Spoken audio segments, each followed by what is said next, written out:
muita calma nessa hora, porque hoje eu tô aqui com um dos meus chefes na Cordes Global. Ele é diretor de RH e TI da América do Sul, é o Luiz França, e ele vai trazer esse relato especial para vocês. Tudo bem, Luiz? Como é que você tá? Tudo Beleza? César? Tudo tranquilo. Que conversa é essa que nós vamos ter com esse pessoal? Rapaz, vamos falar de muitas coisas aí. É mesmo?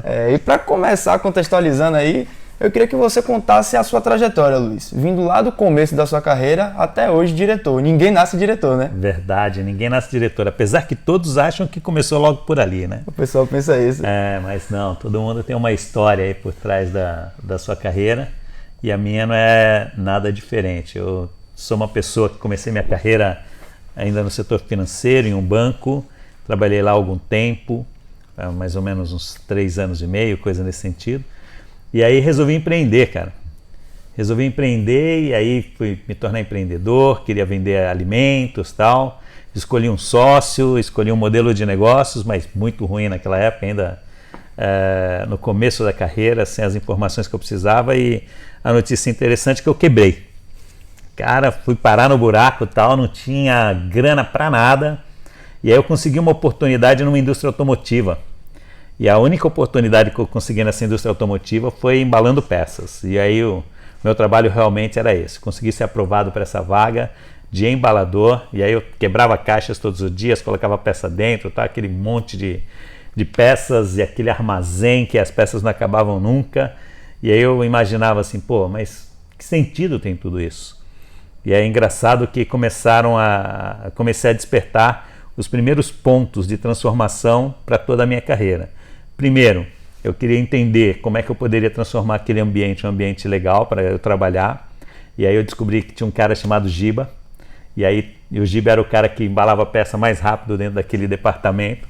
E eu comecei a disputar com o Giba todos os dias. Pedia para me colocar do lado de Giba e tal. E era uma diversão. E eu conversava com o Giba, ouvia sobre a vida dele, contava sobre a minha vida e tal. E esse era um dos pontos. Primeiro era a minha disputa com o Giba. Então era velocidade e qualidade. E aí foi a primeira lição de que quanto mais você tem um desempenho superior, mais você chama a atenção das pessoas para aquilo que você faz. Então você tem que ser extraordinário em tudo que você faz. E aí trabalhando com o Giba todos os dias, chamou a atenção das pessoas, comecei a fazer outras atividades, mas sempre voltando para estar junto com o Giba. Só um detalhe, eu nunca ganhei de Giba na minha vida. Nunca. Mas isso não tirou o brilho de fazer o meu processo de evolução naquela área. Agora um outro detalhe é que Giba era cego. Essa é uma parte interessante. Giba não enxergava e ele fazia aquela atividade muito bem. Então a interação com ele, e Giba viu o mundo através dos meus olhos. Todos os dias eu tinha histórias para contar para ele. Então todos os dias eu levava algo interessante para Giba. E aí Giba me ajudou, né, nessa minha evolução como profissional naquela área. E um dia o meu chefe estava conversando com o chefe da área de RH. E aí o chefe da área de RH, da área de serviço, transporte, essas coisas, controle de ônibus e tal. E esse chefe da área de RH estava com problema, estava procurando alguém para poder ajudá-lo lá, estava cheio de problemas com documentação, coisas nesse sentido. E o meu chefe falou sobre mim. E aí foi quando eu entrei em RH. Entrei em RH pela área de serviço. Todo mundo acha que você já chega diretor, mas não foi não. Eu comecei ali na área de serviço. E aí continuei. Com os mesmos princípios que eu aplicava na área de embalagem, eu também fazia lá o meu trabalho na área de RH. De uma maneira sempre surpreendente. Eu sempre estava fazendo com algo mais, olhava como poderia melhorar a qualidade, como eu poderia fazer diferente, e as pessoas foram notando o meu trabalho, colocava o meu talento todo à disposição. Aí fui para a área de desenvolvimento humano, área de relações de trabalho, fui conhecendo a RH como um todo, e aí fui dando os passos na carreira, evoluindo e tal, até que um dia eu cheguei à posição de diretor, né, com essa trajetória toda, passei por algumas empresas e tal, e foi muito legal o meu passo a passo para chegar até onde eu estou. Eu curto muito isso. Muito bacana, França. Então a gente pode dizer que Giba teve uma participação aí essencial. Giba foi fundamental para me ensinar que você tem um olhar para as pessoas, sempre um olhar da dificuldade. Não, Giba mostrava para mim, me despertava em mim todos os dias a perspectiva de olhar para ele como um talento que fazia coisas diferenciadas e magníficas que ninguém conseguia copiar, mesmo tendo alguns limites como humano. E aí o ponto é o seguinte: todos nós temos os nossos limites, as nossas limitações, vamos dizer assim, mas também temos talentos. E se você focar no talento, você vai muito longe. Pô, muito bacana, que legal. Agora sim, França, hoje você é diretor de RH e TI. Perfeito. Ok? Eu queria que você correlacionasse para o pessoal e até trouxesse a importância que o desenvolvimento tecnológico tem para a área de recursos humanos. Cara, essa história de TI na minha vida, ela surgiu na Corsa. E eu continuo não entendendo nada de TI, né? Mas eu sei que a tecnologia, ela faz a transformação do comportamento humano. Às vezes eu tenho dúvida se os caras de tecnologia não sabem mais sobre comportamento humano do que as pessoas que estudam literalmente comportamento humano, como psicólogos, entre outros. E quando me presentearam com a tecnologia, foi nessa característica. E aí eu sempre olhei para a tecnologia de uma maneira que a tecnologia pode tirar do humano tudo aquilo que é desumano. Então, como é que eu utilizo a tecnologia para poder despertar no humano o melhor que tem dele? Para que ele possa viver como ele deve viver mesmo e possa entregar o melhor de si dentro dessa contribuição no mundo empresarial.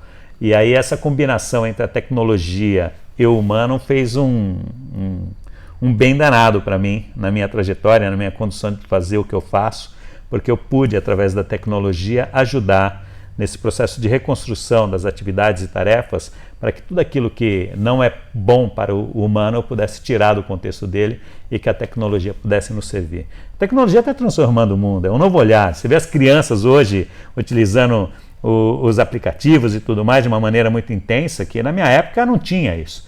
Então, já que ela vem transformando esse comportamento humano, por que eu não utilizá-la para o bem dentro das organizações, não é mesmo? Com certeza. E eu concordo muito com essa visão, assim, às vezes eu vejo o pessoal falando, mas a tecnologia vai roubar empregos. Eu não acho isso. Eu acho que a tecnologia vem para potencializar quem já é bom. E tem uma outra coisa que a gente não pode esquecer.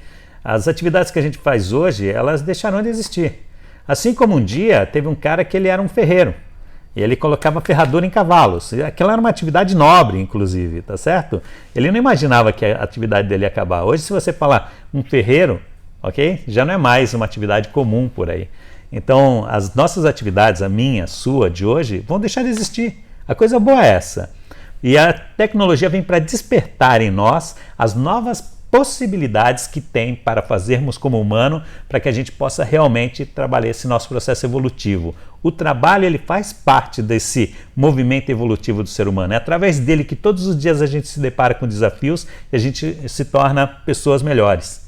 Então, a tecnologia vem para facilitar, para a gente colocar aquelas coisas que nós já evoluímos, que a gente não precisa mais fazer, para a tecnologia suprir para a gente. Muito bacana. Agora, França, pegando aí um pouco desse gancho da evolução do trabalho, eu queria que você falasse assim, as startups, elas chegaram com um conceito muito diferente, né? Hoje você trabalha de casa, você tem um panorama dentro do meio de trabalho muito diferente do que a gente tinha naquele tradicional, até das empresas mais tradicionais. Você faz seu próprio horário, você sabe o horário que você produz melhor. E você, enquanto diretor de RH, como você enxerga essas mudanças e como você vê a conjuntura do trabalho no futuro? Então, rapaz, é um movimento muito interessante. E você olhar para o hoje, você não está enxergando nada ainda. Você tem que olhar sempre a evolução do trabalho dentro de um movimento histórico, dentro de uma perspectiva histórica muito maior. Por exemplo, há 150 anos atrás, o trabalho, como é que ele funcionava no Brasil? Você tinha um trabalho escravo, as pessoas eram punidas, tinham vários elementos que, se a gente estivesse vivendo naquela época, talvez alguém estaria dando uma surra em alguém no meio da rua e a gente iria achar que o outro tinha feito alguma coisa de errado e era merecido, porque a consciência para o trabalho daquela época era aquela. Hoje ainda temos pessoas falando que vamos fazer o que está na lei, mas tudo bem, aquilo estava na lei também, mas não era o que bom e correto para o humano. Então nós ainda estamos no processo evolutivo do ser humano com o trabalho. Então, todas as coisas que nós fazemos hoje, nós vamos jogar fora. Eu fico imaginando daqui a 50 anos eu falar que eu levava as pessoas para uma cidade chamada Camaçari e as pessoas ficavam tudo num parque industrial e trabalhavam juntos ali. As pessoas, mas como era? Uma prisão? Não, não era uma prisão. Mas como é que então? Vocês tinham que controlar as pessoas? Controlávamos. Então você tinha que controlar na prisão? Não, não era uma prisão. Peraí. Mas como é que você sabia que o cara estava lá dentro? Ele colocava um dedinho lá e tal. Entende? O desenho de hoje não é o desenho que a gente vai ter daqui a 50 anos. Quando a gente estiver fazendo um bate-papo com as pessoas sobre o mundo do trabalho na minha época, as pessoas vão questionar muito o que eu fazia. Porque hoje a gente questiona o que as pessoas fizeram no passado. Então a gente tem que sempre pensar nisso, a gente tem que pensar no que é bom e correto para o humano. Então toda forma de trabalho será reinventada. Eu adoro o modelo das startups. Você sabe por quê? Porque está jogando fora tudo que a gente tem em termos de legislação, todo esse negócio de lei e tudo mais. As leis serviram, elas são feitas para explicar colocar regras para um passado, não para poder projetar o futuro. Você não faz lei para o futuro, do que está por vir ainda. Então ainda vamos reinventar muitas coisas. Nós vamos aprender a evoluir através dessa experiência que a gente chama de trabalho de uma maneira muito intensa. As pessoas hoje olham para o seu trabalho, eles querem ter a perspectiva, a sensação de servir. E olha só que desde o princípio, em todas as atividades, em todos os movimentos de trabalho que você tem no mundo, tem alguém servindo. Aquele que serve você plantando o café, aquele que colhe o café, aquele que industrializa o café, aquele que te serve o café lá naquele shopping que você vai, entendeu? Então você tem toda uma cadeia por trás do hábito de servir, do movimento de servir. O ser humano nasceu para servir, evoluir e servir. E o trabalho é o que nos proporciona isso. Então vai ter novas formas, cara. Vai ser muito bacana isso tudo ainda. Muito legal. Vamos quebrar todos esses preconceitos que a gente tem. Já temos enraizado, né? É verdade. Agora, assim, você falando dessa parte de servir, outro dia eu estava lendo uma notícia que um garçom formou a filha em Direito, né? A filha dele se formou em Direito, e ele entregou o diploma numa bandeja. E quando questionado, ele respondeu: a verdade é que eu nasci para servir, né? E a gente nasceu para servir, de fato. E quando a gente percebe isso, a gente vê como muda o ciclo. Verdade. E prosperam as coisas e até a gente começa a enxergar o propósito do negócio de fato, né? Perfeito. Você me fez um convite para servir. E nós estamos servindo pessoas que estão se conectando com a gente agora. Então é um movimento maravilhoso quando a gente começa a entender o propósito da nossa existência. A nossa razão de existir é nesse sentido. Então as pessoas estão redescobrindo os trabalhos com um outro contexto. Antes era como para sobreviver, porque no início da humanidade foi assim que tudo funcionou. Alguns aprenderam que teriam que ficar num grupo, porque a gente poderia ser mais forte se estivesse num grupo, não cuidávamos do grupo, e alguns saíam para poder buscar o alimento, e a caça, essas coisas todas, e aí alguns tigres, dente de sabre, sei lá quais eram os animais na época dos Neandertals, né? Eles lá eram literalmente comidos. Então a gente realmente ia numa luta para a sobrevivência. E a gente ainda tem esse conceito até hoje. Vou para a batalha, vou para a luta, vou matar um leão por dia. Tudo isso a gente traz de lá dos nossos entendeu? Então, quando a gente olha o contexto, aquelas pessoas que saíam para o trabalho, eles tinham duas características. Naquele movimento de lutar contra os leões, eles iam evoluir, porque eles precisavam ser melhores do que os leões, e eles iriam servir, entendeu? Tudo já começou com esse movimento, só que a gente nunca teve atenção para isso. A gente olha para o trabalho como um negócio pesado. Tem pessoas que dizem que veio do tripalho e não sei o quê. Não é nada disso. É um movimento muito importante para a nossa evolução como humanidade e para servir essa humanidade também. Então, hoje, nós estamos repensando todos esses contextos. Imagina daqui a 50 anos. Rapaz, muito bacana. É para ficar reflexão mesmo aí. Né? O pessoal pensar, e aí pessoal, como é que vai ser daqui a 50 anos? Como é que vocês acham que vai ser? Né? Quem quiser escreve aqui já, pra gente já ir debatendo. É um bom assunto, né? Perfeito. Pra gente ir debatendo. Agora sim, França, eu quero saber agora um segredo especial. Né? A gente está aqui atrás, a gente pode ver que tem vários prêmios da Cordes. Você é um grande responsável por esses prêmios aí. E eu queria saber assim, muitos desses prêmios vêm da questão da inclusão, que a Cordes fomenta bastante. E eu queria que você falasse um pouco sobre isso, a importância hoje da inclusão, da gente lidar com o diferente, né? Saber trazer as diferenças e se unir dentro do mercado de trabalho. E em paralelo a isso também, que você falasse um pouco sobre propósito, né? Porque eu tenho certeza que o que fomenta você a trazer esses prêmios para a Cordes, a conseguir trazer esses prêmios para a Cordes, é o seu propósito. É o que você acorda todo dia de manhã pensando em como impactar nas pessoas. Então fala um pouco disso aí pro pessoal. Da mesma maneira que a gente tem que todos os dias perguntar sobre a nossa razão de existir, as empresas também nasceram com uma razão de existir.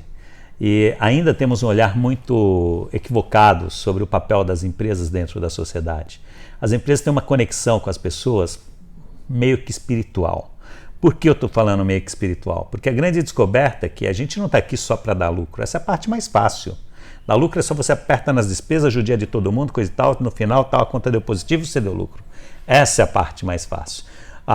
O grande desafio das empresas é como ajudar essas empresas a servirem à sociedade. Já que estávamos falando do ato de servir, também uma empresa precisa servir à sociedade. E a grande transformação na Cortes é essa. Nós olhamos para o modelo de gestão, entendemos que essa organização poderia servir essa sociedade, tanto que nós nos reinventamos e trouxemos o nosso propósito de que aqui nós reforçamos vidas. Eu não reforço produtos, eu não reforço nada, reforço vidas para poder reforçar tudo que a gente tem para reforçar. Porque reforçando vidas, eu estou reforçando o princípio.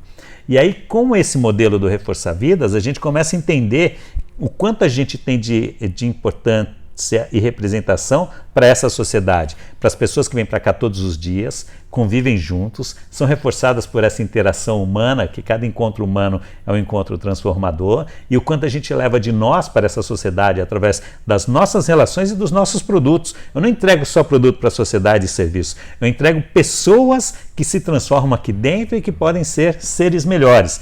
E quando isso entra dentro de um contexto humanizado na organização, que as pessoas começam a entender o papel deles e o papel do propósito dessas organizações, como é que eu combino o meu propósito pessoal com esse propósito da empresa, dá um grande movimento. Porque a grande pergunta que a gente tem que fazer é o seguinte: se o seu negócio deixar de existir hoje, que falta ele faz para a sociedade? E se a falta é só entregar um produto, pode vir no concorrente faz. Essa é a parte mais simples. Esse negócio de competir com a concorrência, isso é uma parte mais simples. Você sai, entra outro no jogo, tal, o mercado determina o volume, o mercado determina os preços. Agora, empresas que se conectam com a essência do seu negócio e que ela representa um valor para as pessoas, isso é o grande diferencial. E acorde-se, quando cada ser humano passa dentro da portaria, a gente pensa assim: essas pessoas precisam vir para uma organização que está dentro de um ecossistema e essas pessoas precisam se tornar seres melhores. Essa organização precisa existir para essas pessoas, não para explorar as pessoas, mas sim para que essas pessoas tenham experiências incríveis aqui dentro. Não tem jeito de dar errado. Não tem jeito de dar errado, porque essas pessoas vão querer o bem dessa empresa, que é uma empresa que cuida bem deles. É uma empresa que ajuda eles no processo evolutivo e no impacto que eles vão causar dentro da sociedade. As organizações estão se reinventando, ainda são poucas. Se a gente pensar 1% das organizações do mundo, é muito pouco. Mas quando você olha aqui nos últimos 20 anos, de 2000 até agora, 250 empresas que faziam parte da Fortune desapareceram. Eu estou falando de empresas com mais de 100 mil empregados. Elas tinham vice-presidente, CEO, tinha tudo, auditoria, todas essas coisas, mas desapareceram. Por que eles desapareceram? Porque o mercado não precisa mais deles. Porque o desenho dos negócios não precisa mais deles. Quais são as empresas que são necessárias? As empresas que servem valor para a sociedade. E a Costa resolveu fazer essa trajetória. E as pessoas se auto-reconhecem dentro desse modelo, porque somos nós que valorizamos isso. Entende? Com certeza. Eu posso afirmar assim, porque eu sinto na pele, eu tô aqui, vivo isso, e de fato a gente fica feliz, a gente se sente parte disso. Quando a Cordza ganha um prêmio, não é a Cordza que ganha um prêmio, todos nós ganhamos esse prêmio. É verdade, entende? É verdade. E aí quando todo mundo começa a entender o propósito dele, na hora que ele acorda de manhã para vir para esse ambiente trabalhar, e ele sabe que ele vai fazer parte dessa evolução com seus colegas de trabalho, que nós vamos nos desenvolver e faremos coisas incríveis para essa sociedade, não tem como dar errado. Não tem como dar errado. Aí sabe aquela história do lucro? Ele literalmente é uma consequência, porque a empresa se torna próspera, porque ela serve uma sociedade de maneira apaixonante, com excelência. Aí não tem jeito de você não ter resultados. Muito legal isso que você falou, França. O lucro é uma consequência, né? O mais importante é servir e a maneira como você vai servir a sociedade. França, eu já queria agradecer a você logo. Achei que foi muito bacana, muito enriquecedor. Assim, acho que vai ajudar muitas pessoas, o pessoal vai realmente refletir, né? Você é um cara que olha muito para o futuro e eu acho que isso faz toda a diferença na sua capacidade de gestão, de direção e em todos os movimentos que a Cordza realiza, em todo o sucesso que você conseguiu na sua vida. Então, muito obrigado. Pessoal, se vocês gostaram desse bate-papo, vocês já se inscrevem aqui, já deixa o seu gostei. Não esquece também de responder aqui a pergunta que a gente fez, para a gente poder debater melhor, não é não? Perfeito. E continua acompanhando aí, porque os relatos vão continuar chegando e vocês já estão vendo, né? O potencial das pessoas que estão trazendo relato. Legal, César. E ó, conte comigo sempre que você precisar. Estou aqui com seus seguidores, tá certo? Vamos chamar assim, com essa galera que te acompanha, que é uma galera que realmente está querendo evoluir, querendo buscar novos conhecimentos ao seu lado. E meus parabéns pelo grande trabalho que você está fazendo para a sociedade. Obrigado. Maravilhoso. Quem agradece sou eu e os seguidores também, com certeza. Obrigado. Valeu, meu irmão. Tudo de bom.